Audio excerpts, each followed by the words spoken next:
സഞ്ചരിക്കുന്ന റേഷൻ കട ഇനി ചെങ്ങറ നിവാസികളുടെ വീട്ടുമുറ്റത്ത് എത്തുമെന്ന് ഭക്ഷ്യ പൊതുവിതരണ വകുപ്പ് മന്ത്രി GR അനിൽ പറഞ്ഞു. സംസ്ഥാനത്തെ 149ാമത്തെ സഞ്ചരിക്കുന്ന റേഷൻ കടയുടെ ഉദ്ഘാടനവും ഫ്ളാഗ് ഓഫും ചെങ്ങറയിൽ നിർവഹിക്കുമായിരുന്നു അദ്ദേഹം.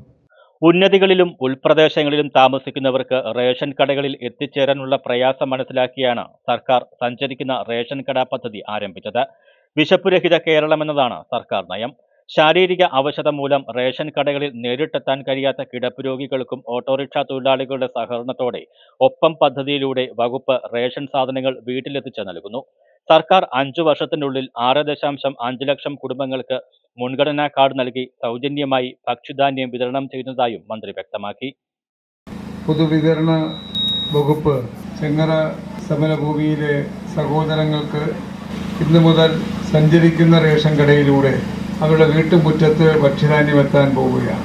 ഗവൺമെൻറ്റിൻ്റെ ഈ പദ്ധതി ആരംഭിച്ചത് നമ്മുടെ നാട്ടിലെ ആദിവാസി ഉന്നതികളിൽ താമസിക്കുന്ന ആയിരക്കണക്കായ കുടുംബങ്ങൾ അവർക്ക് ഭക്ഷ്യധാന്യം റേഷൻ കടയിൽ വന്ന് വാങ്ങണമെങ്കിൽ 8, 10, 16 കിലോമീറ്റർ നടന്നും സ്വകാര്യ വാഹനങ്ങളിൽ വന്നുമാണ് വാങ്ങേണ്ടി വരുന്നത്.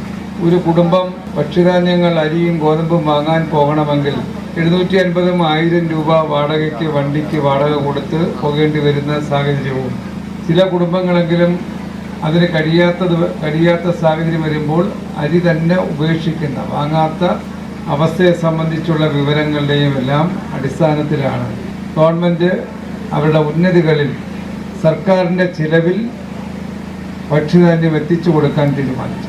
KU ദിനേശ് കുമാർ MLA അധ്യക്ഷത വഹിച്ചു. ജില്ലാ supply officer GS Gopakumar, Konni taluk supply officer Harish K Pillai, രാഷ്ട്രീയ പാർട്ടി പ്രതിനിധികളായ PR ഗോപിനാഥൻ, A ദീപകുമാർ എന്നിവർ പങ്കെടുത്തു.